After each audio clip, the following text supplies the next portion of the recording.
welcome to Watch Want, and thanks for logging on. This is my colleague Rafael Dominguez, and I am back from Geneva, and Raf is here to join me. We have the best of, the strangest, the most curious, and some pretty far out swag to show you. So we got a lot of catching up to do, Raf, so let's jump right into it. We definitely do. I'm very glad to have you back here, Tim. I'm sure all of our viewers are too, and we're finally back to a regularly scheduled program. Yes, thank goodness. Monday, Wednesday, and Friday, we're back on the program, as Raf has mentioned. Now, guys, joining us, Jason, Noah, Eddie, Alexi, Dreamscape, I Love Cars, Dex, Santino, Don Gizzle. Welcome, guys. We have got a full program for you tonight. Everything I saw in Geneva, well, let me be honest, it's just too much to relate, so I'm going to start playing the highlight reel tonight. I'm going to be taking your questions because this is still Monday Mailbag. As it is. We got to do that. And we're going to talk a little bit about the watches on the table, but the bottom line is that this is about recounting the trip that was. Okay, jumping right into possibly the watch that everyone was talking about, whether they're into the brand or not, best concept watch.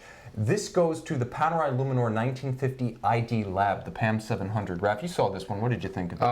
I thought it was very cool, but first of all, I wouldn't have expected Panerai to be the highlight of SIHH with, and I say just with the way they've been performing in the past year, for example. Yeah, they've been getting back to the steel watches. Exactly. They've been getting back to the simple watches. It was a year when Panerai as a brand really recovered, but they didn't recover with watches like this. This is the purest expression of a concept watch, basically something that's like a concept car. And just like in, for instance, 1992, the Viper made enough of an impact a few years prior at the Detroit Auto Show that a limited series of them was rolled out. That's what the ID Lab is.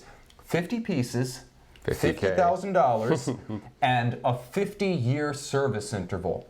What? Yes. What? That's, I think, the most important 50 in that trio there. How did they make a movement with a 50-year service interval? I have yet to understand. It's a bunch of carbon nitride coatings, basically. They have a total of 4 jewels. They're all in the balance pivot, and those are themselves coated with nitrides. The idea is basically that it's self-lubricating, and that you just have hard, shiny surfaces on hard, shiny surfaces. So think about this. Very cool and very futuristic, I gotta say. I'll be 82 or dead by the time the first of these needs a service. So I don't know who's going to stick around to keep them honest, but it's bold. I will say this, though. If you think about the original Tissot caliber 2250 and 2270 Astrolon plastic movements, those are only about 4 or 5 years away from hitting their own 50-year milestone, and those were also non-serviceable. I believe released in the 1970s, around there, correct? Early 70s, developed by the Aegon Watch Company, marketed by Tissot as the Astrolon. That's the only thing I can really think of that even compares with this. A completely unlubricated, service-free movement, but in high horology. So very cool. Not particularly something that hasn't been done before, or? They're doing it in a way that certainly hasn't been done before. It's a concept that we've seen in the past, but still super cool. And I love that the highlights aren't just inside of the watch, but the technology that they put into the dial with the carbon nanotubes, absorbing just the light, exactly. Like you say, the carbon nanotube dial. This was something a couple of companies were looking into this year. MCT was using what they called Vanta Black. It's a carbon nanotube light absorbing material. Basically, the desire is to create a black dial, as black as night, absorb as much light as possible from the visible spectrum, which is why the Panerai script is actually printed, not printed so much, but etched and then filled underneath the crystal on the dial side. There's nothing actually printed on the dial of this watch. And it's called the caliber 3001. It's essentially just an evolution of the 3001 caliber, but with carbon and ceramic components with nitride coatings. Very cool, very cool. And I'm glad to say that the cool stuff from this SIHH does not stop at Panerai. No. So if you're lucky enough to get one of these, make sure you've got the wrist for it. It's not a conventional 1950 case at 47 millimeters. This one is 49, which begs the question, why didn't they make it 50? You're already there. I'm just saying, could have been the Quad 50. So, Raf, this one's... Quad 50, yes. Quad 50, that's an anti-aircraft gun, I think. Hey, maybe it'll catch on. It actually sounds good, Panerai. You're the military company, go for it. Yeah. So, case design. Best case design for me was the Urwerk UR8 or URT8 transformer, because unofficially this watch is the transformer. Yes. It's like a reverso designed by Cylons. It's a very cool concept. You got the reference. I would have never imagined that you could almost mold together a reverso and a Herwerk? Yeah, it's basically, it picks up where, you know, the UR105 turbine left off, but with a bigger, bolder case, and you've got the ability to rotate it so that all you see is this DLC blackened case flank that looks, I don't know, like the carapace of an extinct dinosaur or a monitor lizard. I don't know what it looks like. It looks like something foreboding and ominous and industrial, and it has a completely different look and feel than anything else at the show.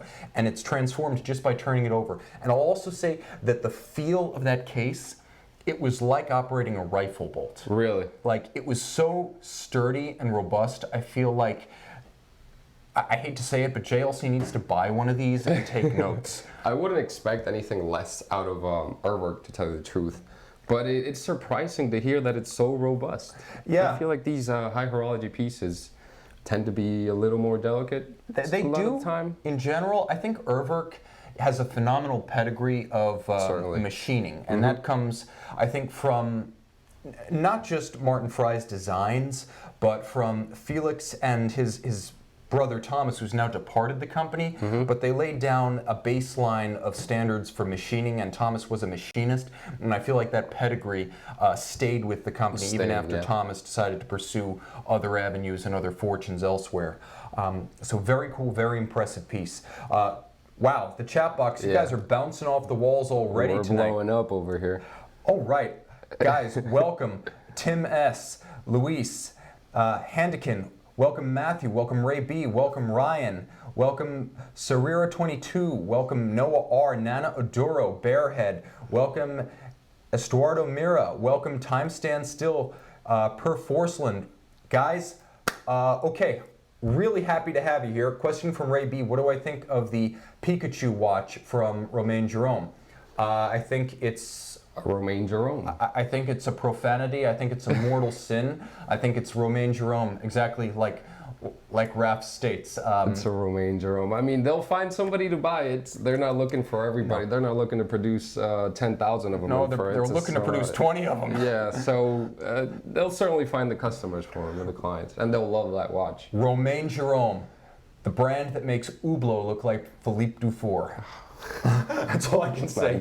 That's not easy. So I got a question from Giants fan. How was the weather in Switzerland? It was the coldest winter in memory, people were telling me. The wind blowing in off Lake Geneva was enough to like flash freeze your skin on contact, which was why I took shelter behind Ariel Adams and let him block me all the way to the bus that Richemont had scheduled for us. What a nice fellow. Okay.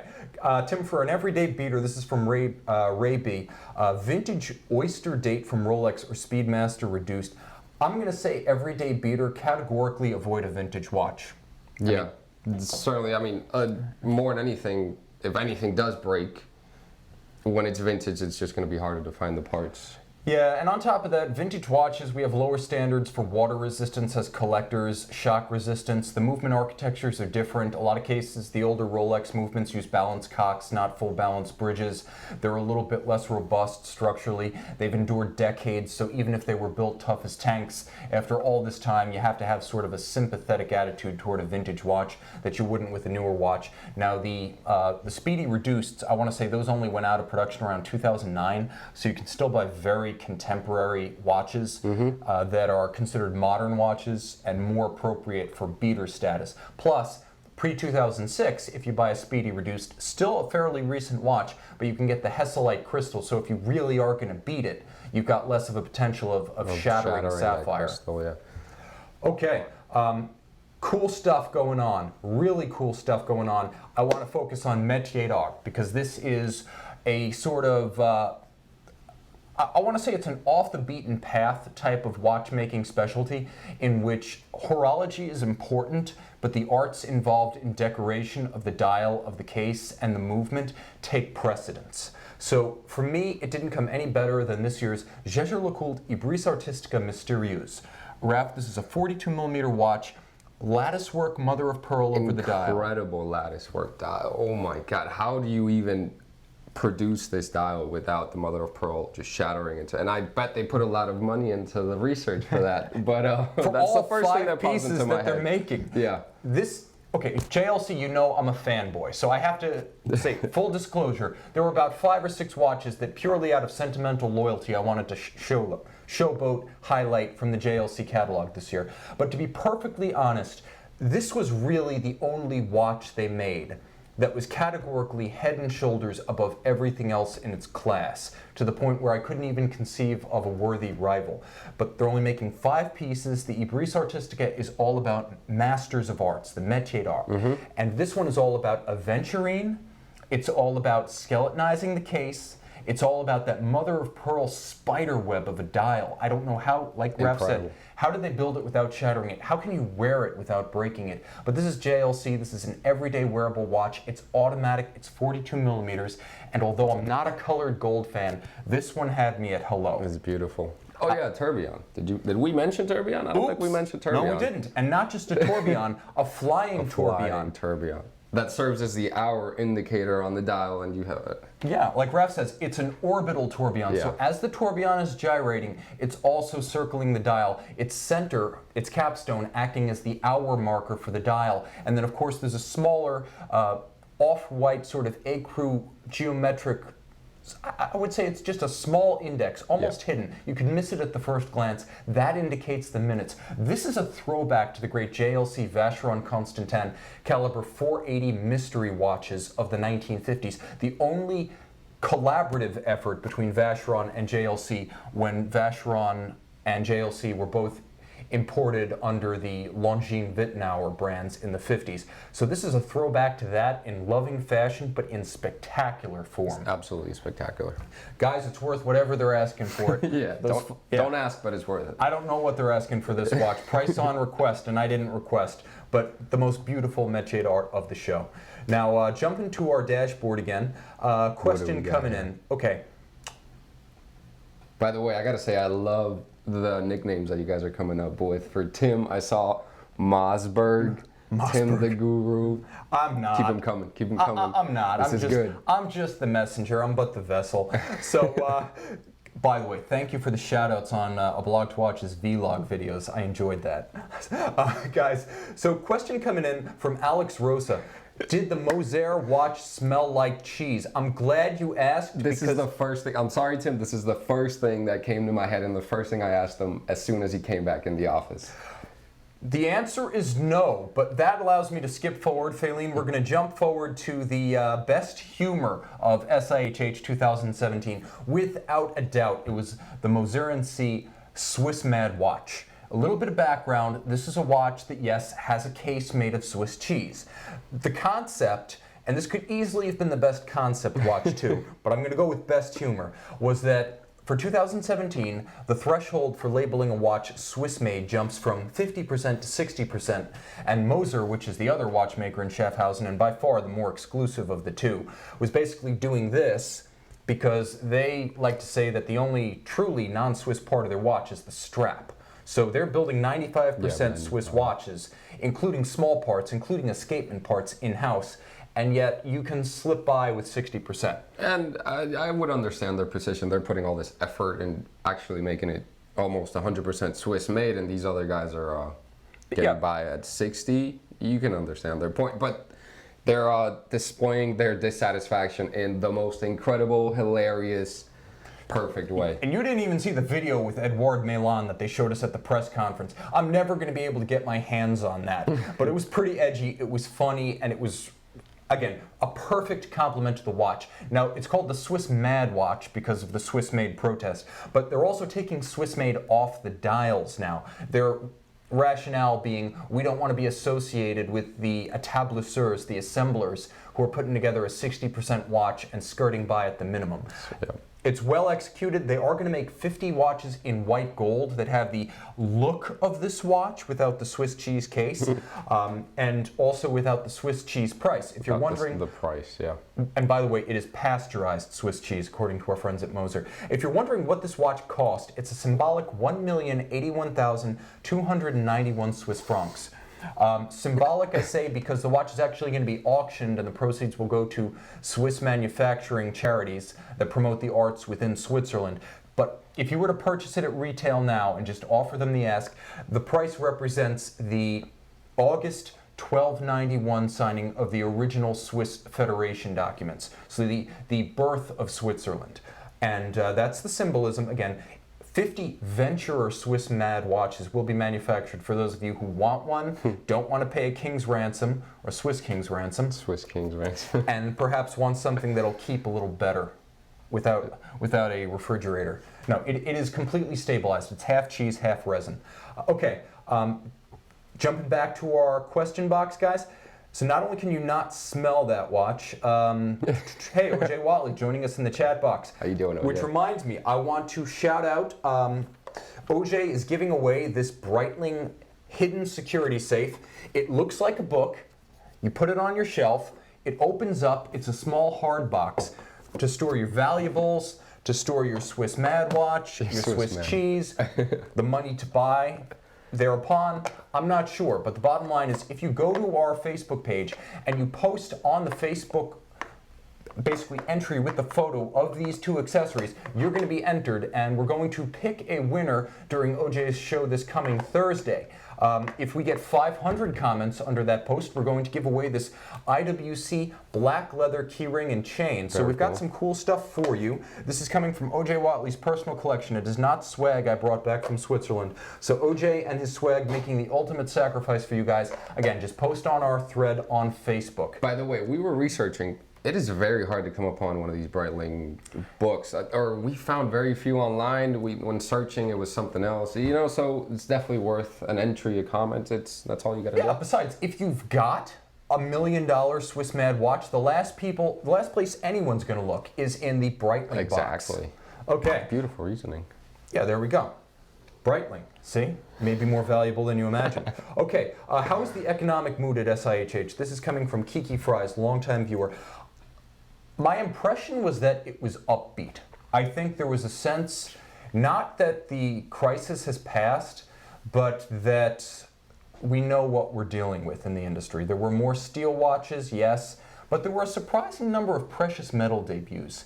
And I look at that as a sign of optimism within the industry because that's a category that's been hammered. Now, maybe it's just pure optimism. Yeah. Maybe they are holding out hope irrationally. But I did get the sense that the brand reps didn't have quite the funereal air about them that I sensed at Baselworld last March. This was definitely more upbeat, but it was also a different crowd. It's mostly Richemont still. They're still about half the show at SIHH, and I think their feeling is that, you know, this too will pass, whereas I think at some of the independents, there was a little bit more of a sense of gritted teeth and white knuckles, so it varied. Overall, the impression among the assembled journalists was that the attitude was good, but that the crowd on the floor, the actual invitees, were thinner and lighter. So to be continued. I think Baselworld this year is going to be the ultimate judge. We'll have 3 months of sales in the books. We'll also have a sense of what post-holiday spending was. Holiday spending helped everyone pre-owned and new. I think we need to get that behind us before we can really assess where the market stands now. And Baselworld, between now and Basel, I think that's going to be the ultimate verdict. Okay. Question from Alex Rosa. Tim, did you see my buddy Adam C. from Red Bar? I did not see Adam hanging out. I did catch up with Ariel and his Blog to Watch crew. Him and James and David were there. We hung out a little bit. I did basically make all the rounds with Patrick Yuan from Watch Pro Site. I think we went to almost every conference together. We had a great time. And of course, I spent a little bit of time hanging out with my peeps from Govberg. So no, I didn't run into Adam. But that doesn't mean I won't be seeing him this year. We have a couple of events that might coincide, and I'm looking forward to touching base with him when I do. And hey, Ben, if you're out there, I'm extending the olive branch. I love you. I love Hodinky. Anything I said in the past, I take back. I'm all about peace and love in 2017. Let's see what we can do together. Okay, Agreed. So yeah, I mean, we all love watches here. It's a non-competitive environment. Puts us all in the same group of geeks. And the rising tide lifts all boats. Okay.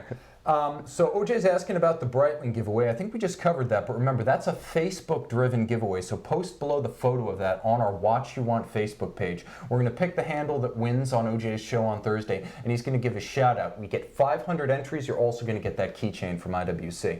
Okay, guys. This is something I want to address because it was a huge highlight at the show, but after the Métier d'Art, there was a high mech piece that deserves a shout out because it might be the last of a breed. Now, Raf, Cartier, we've seen them make the progression from basically quartz women's watches in the early 2000s to integrated high horology manufacture. We've seen Calibre de Cartier divers, standard millions of calibres or calibres, I gotta say, this point that we're touching on, this watch is not, it does not look like a Cartier at all, to me at least, in my point of view, and I think that's a good thing. I think it's a little bit, it's hard to say, because Cartier has a lot of iconic designs, but this $450,000 Cartier Rotonde de Cartier minute repeater mysterious double tourbillon doesn't really look like the Ballon Bleu, the tank. It doesn't look like the Santos. It doesn't look like the Crash. It doesn't look like the Tortue. And I don't think the Rotonde de Cartier is an iconic model line. But for $450,000, you're getting Carol Forestier Casapi's masterpiece. Basically, since 2004, Cartier has been building an integrated manufacturer in La Chaux-de-Fonds, and just in the last couple of months, there was a rumor going around that all of the high mech projects after this SIHH have been canceled. No word on that from Cartier reps at the show, but if it's true, these 50 mystery dial, minute repeating, cathedral gong minute repeaters are going to be seen as the all-time high watermark, the Pickett's charge of Cartier high mech. And this is a watch that deserves your respect, regardless of what you think of Cartier. 100%. It's a beautiful, it's a masterpiece, as you mentioned, and take the name off the dial, put another brand on there, and it would probably be twice the price. And I'll say this, it's kind of a throwback to what Cartier was before Le Mousse de Cartier and, you know, Dominique Perret in the 1970s. There was a time when Cartier was the jeweler to kings, and as the brand has become more democratic and accessible, it's become less so. The bottom line is that this is a throwback to what Cartier was in the 20s and 30s, when a Cartier would be a commission for an emperor. This is an incredible watch. Silent governor, gorgeous minute repeating, Poinçon de Genève finish. It's assembled at the Roger Dubuis Atelier in Geneva. That's how they get the Poinçon de Genève, despite being based in Le Chaux-de-Fonds. This is a watch that has everything going for it. You could put any brand name on this watch from high horology, and I would nod my head and say, yes, it fits. But it is Cartier. They deserve full credit for it. I hope these 50 pieces are not the end of an era, but if they are, what a way to go out. What a way to go out, exactly, yeah. Okay, guys, strangest co-branding. Okay. Raf, correct me if I'm wrong, but we probably see more watches associated with car brands than any other lifestyle accessory. Yeah, this is very true, and I think this particular co-branding is a great twist. Maybe I'm a little biased because the brand that went this way is a brand that's very much in my heart, so whatever they put out, I'm gonna love. So where the rubber meets the road, you're still convinced. Where the rubber meets the road, or where the rubber meets the strap, we have the Roger Dubuis Pirelli emulsion. What do you want to call it? I think it's awesome. Roger Dubuis and Pirelli. Not a car, a part of a car. So we have the people who build this grand minute repeater for Cartier, and they are associating themselves with the iconic Pirelli P0 line of tires. Since 1986, the P0 has grown to be a huge range of tires on everything from Formula One cars to my own 2003 Audi S8. Again, it's interesting because Roger Dubuis now has straps that are made of swatches of remanufactured Pirelli tire material, and there's going to be a serial number on the back of the strap that tracks the relationship of the strap to the tire, to its donor tire. It's interesting, it's also unobtrusive, and I think maybe that lies at the root of the logic, because the tire pattern is on the underside of the strap, not the top side, Chopard Milli Milia style. And the rest of the watch has no overt design language that says, auto part. Yeah, not at all, but I think it's very well done. But again, I'm very much a fanboy of Roger Dubuis. Yeah, we all love Roger Dubuis. I saw the... How can you not? I saw the Quator Micro Melt, the Cobalt Micro Melt, the $1 million, well, it's actually, I think it's now closer to like a $500,000 watch with 4 separate balances and 5 differentials. They make spectacular things at Roger Dubuis in Geneva, and they're still under 5,000 watches a year. I feel like they've done a good job of associating themselves with motorsport and cars with this Pirelli deal without sticking a brand name on the dial. The watches will be colored as per the day glow blues and oranges and yellows of the Pirelli tire sidewalls, but nowhere on the top of the watch is it going to say Pirelli. So I think it's a good middle ground. I think it's definitely... Embrace what guys like, have a little bit of color, but don't compromise the underlying brand, Roger Dubuis. Now, jumping back to our live dashboard. Okay, so wrist check. Yes, Eddie, we're going to do a wrist check right now. I'm wearing, let me fire up the Foudroyant. I feel bad, I don't have a polishing cloth. I'm wearing my Duomet. For my week in Geneva, I had my Grand Memovox on because that alarm will wake me up no matter how tired and sedated and or drunk on Richemont's free Jack Daniels I might have been. Raph, what are you wearing tonight? Longa 1 in honor of the late Walter Longa. Very recently passed. Now we're having a little bit of focus problems with our macro camera, but the thing about Walter Longa, and I heard about it while I was at SIHH, I think I probably had the last press conference with their reps before the news broke generally. It was. You can't show a Longa without showing the case back. I'm sorry. No, I mean, by all means, let's show the case back. I could probably manipulate that a little bit better here. But the bottom line is, when I heard of Walter Longa's passing, I thought, you know what, this is something that should be viewed as a somber moment, but an inspiration to everyone who's ever ventured and failed in life. Because the greatest legacy that he left, everything for which he'll ever be remembered, really his entire legend as a man and a contributor to our art and our science and horology took place after his 70th birthday. So for a person who was basically crushed under, communist oppression after the early 50s, his company collectivized, his trade devalued, his family legacy essentially scattered to the wind. After 7 decades, he had the strength and the vision to build a team to rebuild that legacy from scratch. Talk about perseverance. That's exactly admirable. The idea that no matter what point you're at in life, it's not too late to do something absolutely mind-blowing, incredible. To start again, to build a legacy, even when you feel like your best days are behind you. That's what Walter Longa left with me as an impression. Just the idea that tomorrow can always be better than today, no matter how many yesterdays we count in our path. Just endless optimism for a better future for anyone who has the dream and the desire and the will. So that's what Walter Longa left with me, and I think the fraternity of watch enthusiasts around the world who love and revere the Longa brand is a testament to that. What a legacy. What a legacy to leave behind. So jumping forward to SIHH, I think everyone was in a little bit of a somber mood after that broke, but tremendous respect for Walter Longa, and I think that's a legend that will grow with time. I don't think it will shrink as the distance grows from 1990 and 1994.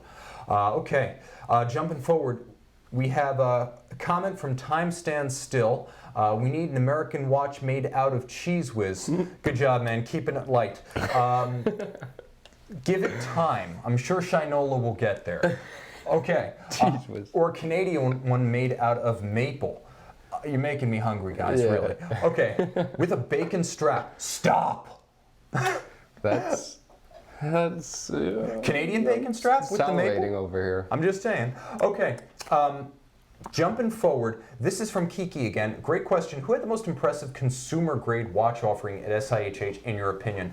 I don't have a picture of it for you, but you're going to want to Google the Parmigiani Fleurier Tonda 1950 Micro Rotor Automatic. Steel, micro rotor, all manufacture. Parmigiani is like Cartier and Chaudafon, Rolex in Geneva, Jaeger-LeCoultre, an integrated manufacturer. They're an odd one in that all their integrated components are at separate buildings, but they are integrated, and they've managed to deliver a watch that, with, I'm going to say, the likes of Jaeger-LeCoultre even on the dial, Zenith on the dial, Glasuda Original, Girard-Perregaux on the dial probably would have cost 50 to 100% more. And they've done it in a spectacular case that's unmistakably Parmigiani. Yeah. Check out the steel Parmigiani Tonda 1950 with a black dial. It's killer. You'll love it. Sub 50,000, sub 10,000. And that's the other interesting thing this year. All prices were being given in US dollars because as of this year's SIHH, the franc reached parity, Swiss franc. Oh, that's very right. So that makes a good point. Okay, so I have a question from Hachi Zenki that is related to a previous statement we made on Cartier. Tim, with Cartier now trying to get into the realm of sports watches, what is the robustness of their in-house movements? Will they be able to take knocks of a sports watch, or are they properly sports watches? Yes, they are. After 2015 and the arrival of the Calibre de Cartier Diver, the 2016 blue with ceramic bezel, the MC 1904 is in that grade of movement. It's not too thin. It's not delicate. It's nicely built with sports watch applications in mind. It's not an absolute beater like an ETA 2824, but very little is. But among very true. Nicely made in-house automatic movements, it's in the upper echelons of durability. Okay, Raf, here's a question for you. Okay. This is from Thinkin' Guy. I have an Omega DeVille quartz. I'm looking to add a watch to a collection, thinking JLC or Glasuda for enthusiasts or Rolex for investment. Raf, your daily carry is a fantastic Longines mono pusher. Yes. Tell us a little bit about that watch, because that fits the price range, and I think it's off the beaten path. It'll give this gentleman better value, a fantastic movement, and an awesome look. Tell us about your watch. So, Longines, as far as value, almost saying Longines is saying value. They make beautiful. I think a lot of the lines are heritage inspired, which I'm a big sucker for. I definitely like the vintage style watches, but you get a lot of bang for your buck. They're usually ETA movements in their watches, if I'm not mistaken. So as they were wondering before, beater watch. Of course, depending on the watch, there's only so much you can do with it, but definitely. It's definitely a brand that you can almost not go wrong with. Yeah, I would say, obviously, if you're talking about an investment, then yeah, Rolex. But I will say this, if you want a watch that is nice, wearable, doesn't cost an arm and a leg, and leaves some funds in, the war chest for you to start looking at your next watch after that, I would say if you're looking for a $7,000 watch, you might be able to get that Longines mono pusher. Is $3,500, $3,000 possible? MSRP, I think, is 42. You could definitely find it gray market, 35, between 30 and 35. So it's definitely in that price range. And I'm saying consider it because it's got a beautiful round case, a gorgeous, rich, glossy, white lacquered dial. Now, is it a pulsometer scale? It is a pulsometer scale. So it's a doctor's watch. And it has an exclusive caliber made by ETA, but you only ever find it in this particular Longines. It's caliber 788, 54-hour power reserve, converted to work on a column wheel basis. Very cool. Really nice, automatic, tough, and again, it saves money for that next watch. I feel like you could get a Rolex 16610 Submariner with a quick, I would say 5-6 months of saving. You could get it in rapid succession after buying that Longines that Raf wears. So you could have two nice watches that serve very different purposes. Don't ignore the possibility of the Longines. Separately, I would say if you're looking for a Glasuda, the Sport Evos are nice, but I would also say in that price range, consider the short-lived sports watches from Chopard with LUC calibers from the mid-2000s. The Sport 1, great watch. There's a GMT variant. I think you can get the regular automatic solidly within that $5,000 to $7,000 price range, and you're getting something that's definitely a cut above even a Rolex in terms of finery, in terms of actual handmade content. Okay, so jumping forward. Wow, we've got a lot of folks active in the chat box tonight. You guys knew I was coming back today. Thank you for a rousing welcome. I feel honored. Okay, guys, a question coming from Thinkin' Guy. How many units does Longa sell a year? About 3,500. That's confirmed by Longa's folks, about 3,500. Modest figure. Okay, from Eddie Landsberg, are there any great American-made watches? Shinola asking. Raf, Shinola is mostly just assembled in Detroit, not so much made in Detroit from Swiss parts. To tell you the truth, Tim, I'm not very familiar. I think I'm mostly in the Swiss world. I can't. This is a question that I can't opinionate on. I'm not too familiar with most American-made watches. I'm going to say, consider RGM. They are a very controversial company for what I believe to be principally commercial reasons with advertising and marketing partners, but I've never heard anyone complain about their watches, and they have 3 in-house calibers, which includes a Pennsylvania tourbillon, as they call it. The ability to make a tourbillon in-house in Lancaster County, Pennsylvania is frankly mind-blowing, and I feel like in terms of pure product, that's the only high horology being built on anything like a series scale in the United States. 3 in-house calibers. They've been a manufacturer in that sense since 2008. I would say get to know them well, call the factory, make friends with the people on the other end of the line, shop around, ask for referrals. I would like to speak to some people who own the RGM in-house calibers. Certainly. Because I've never seen one in person. But that would be a great American-made watch from a purely technical standpoint. And I know everybody's wondering, what is the price point for RGM pieces? I can't believe I haven't heard of them. Well, the nice thing is the tourbillon, I want to say, is right around $100,000. I'm sure there's room for negotiation in there, but that's a fair price for a tourbillon. However, it does not compete with the $28,000 Ulysse Nardin Marine enamel dial tourbillon that they launched at SIHH. This might have been the surprise of the show, guys. $28,000, flying tourbillon. You've got an enamel dial made in-house. All of this made in-house. $28,000. Yuan is becoming a value proposition at least. I can't believe I'm saying it, but I mean, here's the thing. It's a really nice made watch. Yeah. Okay, yes, there's a $15,000 Tag Heuer tourbillon out there. I've seen it. It's not finished like this. There's making a tourbillon cheap, and then there's making a tourbillon cheap and fine. And well, $28,000, keep perspective, that's a lot of money in the scope of the world where people can't eat. But in this industry, in that bubble in Geneva, heads were exploding when that price was announced. Okay, so question. Some RGM fans. Okay, yeah, we got a lot of shout-outs here. We got a shout-out for the Longines Heritage Diver, 1967. Yes. Okay. Jumping out in front, note that RGM also has their own rose lathe machine and creates their own guilloche dials. Yes, they do. Very cool. They're heavily invested in proper Swiss watchmaking parts. Continuing on our scrolling hit list, I want to jump to the boldest move of the show. In my opinion, the boldest debut in a bold year. I mean, we've got Moser, we've got Urwerk, we've got MB&F yet to come. Richard Mille had a really cool exhibit that we're going to get to in a moment, and some swag that I'm going to show you in a second. But the boldest move was undoubtedly the Royal Oak Perpetual Calendar 26579 full ceramic case bezel bracelet. Raf? I can't wait to hold one of those bracelets. I'm already a huge fan of the AP bracelet. To see this in black ceramic. 30 hours to finish this bracelet, and yes, it is hand finished. Wow. They have specialized tools that can grind and level, polish, and satin finish ceramic.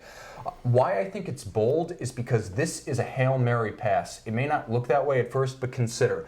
This is either a clear break from the triple trinity concept, whereby we have 3 houses, VC, Patek, and AP, that are considered to be peers.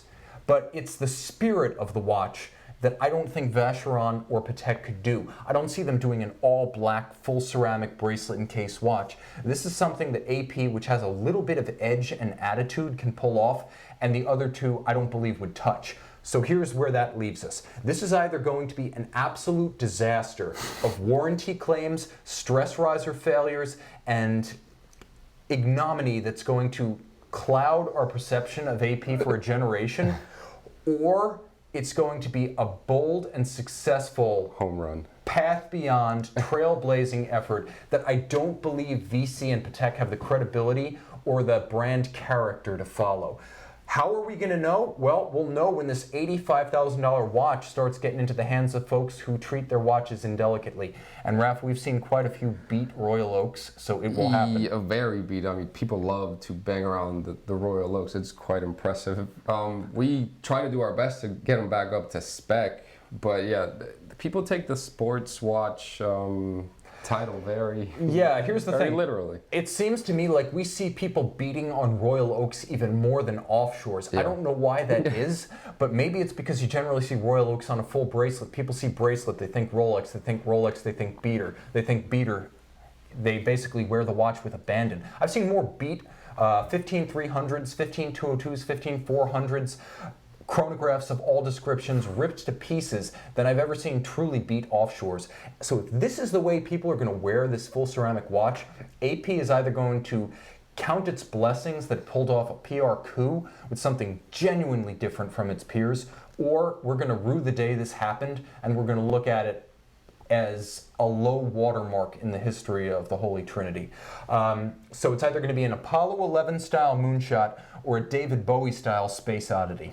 Only time will tell. I'm definitely very curious to see what happens with these bracelets and how they hold up. But do you think if AP's doing it, they're going I hope all so. out, yeah? I hope there was someone in Les Brassus just doing this. Bang, bang, bang, bang, bang. I hope they stress tested this thing to death. If there was, that guy, you know, was getting paid a lot to operate the banging machine.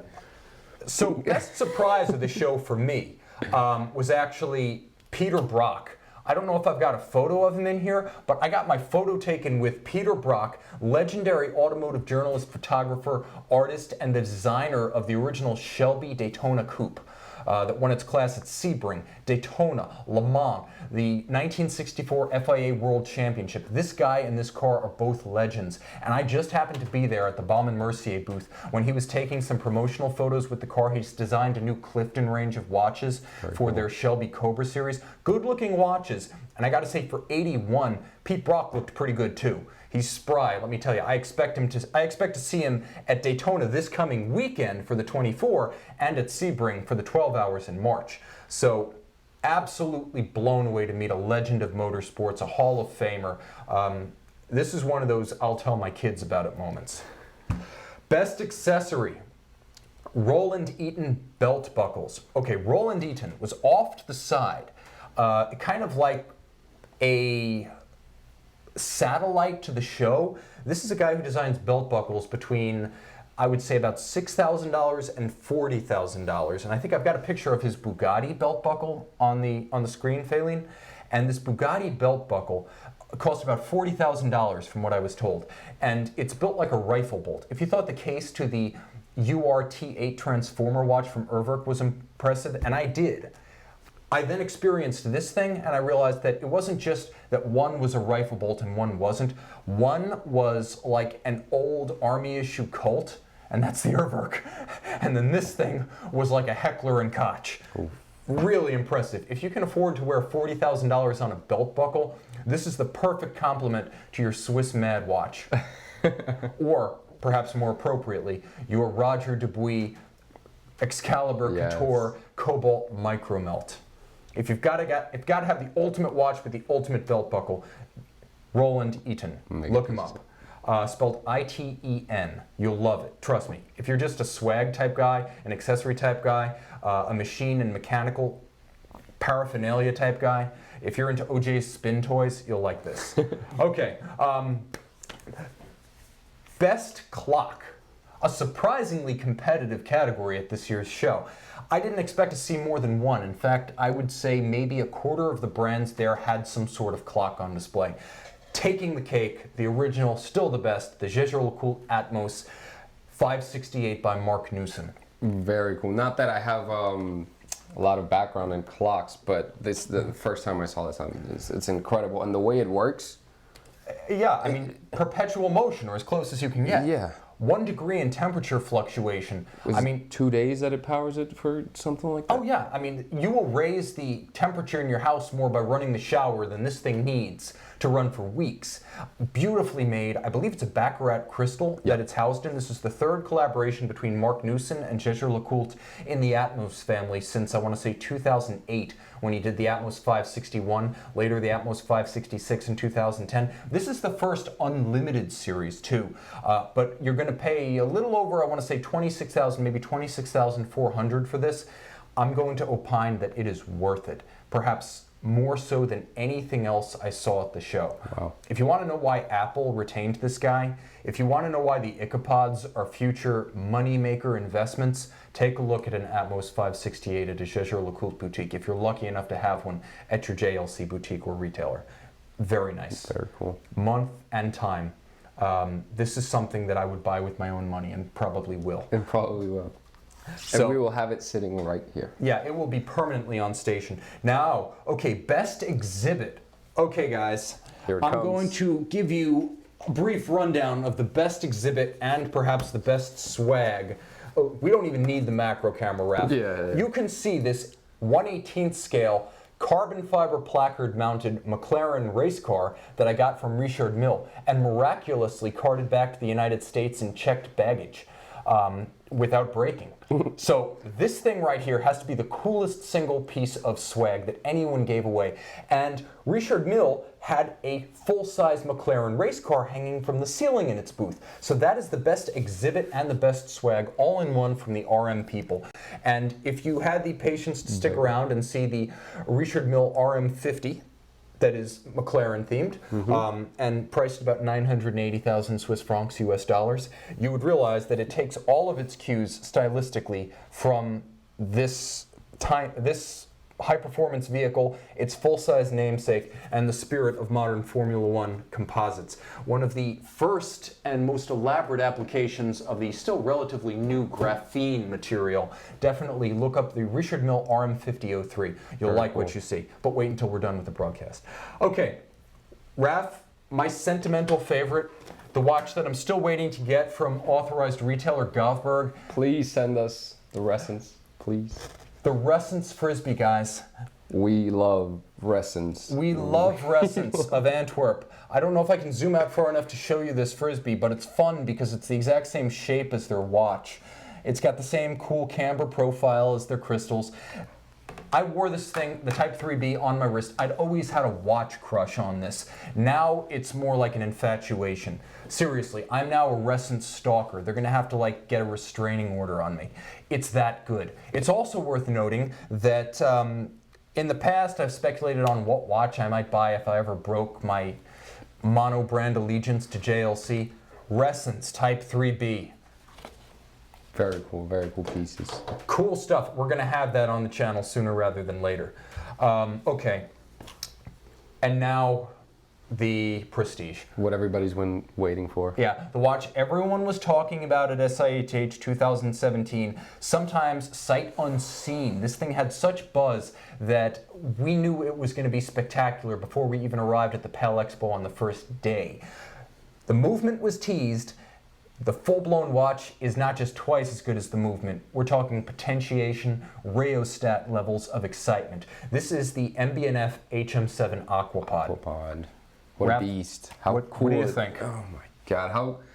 First of all, I'm impressed that they made it in rose gold, and I gotta say, I think I like the rose gold better than the titanium, but this is just all around beautiful watch, and can't expect anything less from MB&F. Yeah, honestly, they're known as the imagination people. I have in the past been critical of them on occasions, saying that they were maybe a little too marketing driven, like some of the watches, particularly the HM10 with the Solita caliber in there, was a little bit more hype than substance. But they proved with the Legacy Machine series that they could get as high as horology goes. And they proved with the HM7 that they can do it without surrendering their signature joie de vivre and humor and sense of fun and amusement and joy. All those things that they love to say a child has translated into an adult paradigm. That's what the Aquapod gives you. 118,000 US dollars and worth every penny or franc. Titanium, 33 pieces, 66 in red gold. It is a ceramic bezel, and I've worn it on my wrist, so I can tell you the piece that actually touches your skin is about 36, 37 millimeters in diameter. So it doesn't wear like a PAM 300. It's not huge. It's not a 53 millimeter watch for practical purposes. I love the hinges that wrap around your wrist. I love the flying tourbillon beating away with those signature battle axes on the tourbillon cage, framed by a beautiful cambered sapphire surrounded by the AGT Ultra material that you saw last year on the collaboration with Black Badger. I love the 72-hour power reserve of the HM7 engine that they call it. I love the tendrils of the platinum winding mass on the back. underneath. And it's got luminous on it, right? It's automatic winding. And the automatic winding rotor also takes the unofficial prize, this is in a category I've got, for coolest winding mass of the year. Yes. And believe me, there's actually some competition there. But this was just pure childlike amusement and wonder in a mechanical package that you can wear on your wrist. And as far as I know, I think it's the first application of ceramic on an MB&F watch. Let's dispel a rumor here. You can swim with it. There was talk going into the show that this was a dive watch that you couldn't swim with. I have it straight from MB&F that you are allowed to swim with the watch, but it doesn't meet the ISO 6425. So you pro divers out there who need a piece of hardware, go buy a Rolex. Everyone else who wants to have fun and can foot the bill, this thing stole the show on every level. Question, is the bezel, as it would be in a dive watch, rotatable? It's a unidirectional rotating bezel. It has a nicely pronounced ratchet, and it cantilevers out on 4 titanium struts. So there's a very visible gap between the part of the movement and the scrolling hours and minutes and the bezel itself. I don't know if you want to say it looks like the lost city of Atlantis, MB&F's own biomorphic comparison to a jellyfish. I don't know what specifically, if you had to pin down just one inspiration it would be. I'm going to go with the jellyfish, but it seems like it's a reference to so many sci-fi, natural, and also real-world mechanical inspirations that it's literally whatever your imagination wants it to be. So it has perhaps the ultimate cue, the ultimate signature of a great piece of artwork. Everything that the artist wants to project is there, but it leaves the ultimate meaning open-ended for the bearer. For you to imagine, Exactly, for the eye of the beholder to take to the next level. Very cool. What a toy. Yeah, it is really... Okay, speaking of which, I do want to close with the... I lied. I said that was the Prestige, but Zoolander, Fabio, Hansel, you're all disqualified because this year's SIHH 2017 award for Best Male Model goes to Ariel Adams. Who else?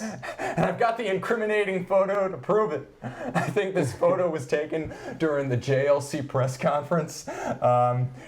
He had the photographic parasol that he was using for his macro shots at close range, and I snapped a shot when he didn't think I was looking. So Ariel, congratulations. You can collect your trophy in Hollywood, Florida next time you stop by. But our glamour boy pulled it off. It was close. That's hilarious.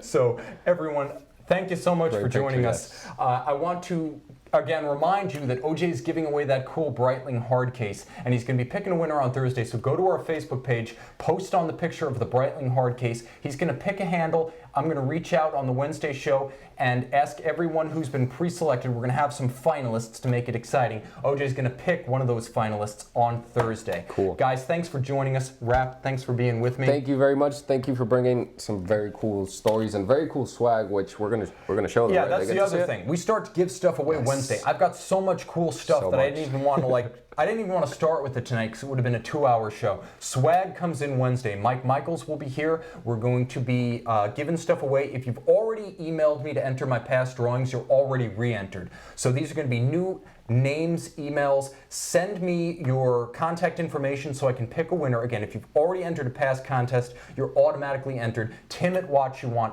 Send me phone number, address, name, and email so I can get in touch with you. We're going to start picking winners on Wednesday. I've got enough stuff that I can keep giving it away for a week. So if you want SIHH swag, the party starts Wednesday. Until then, she's Faylene, I'm Tim, he's Raph, this is Watch You Want, and thanks for logging on.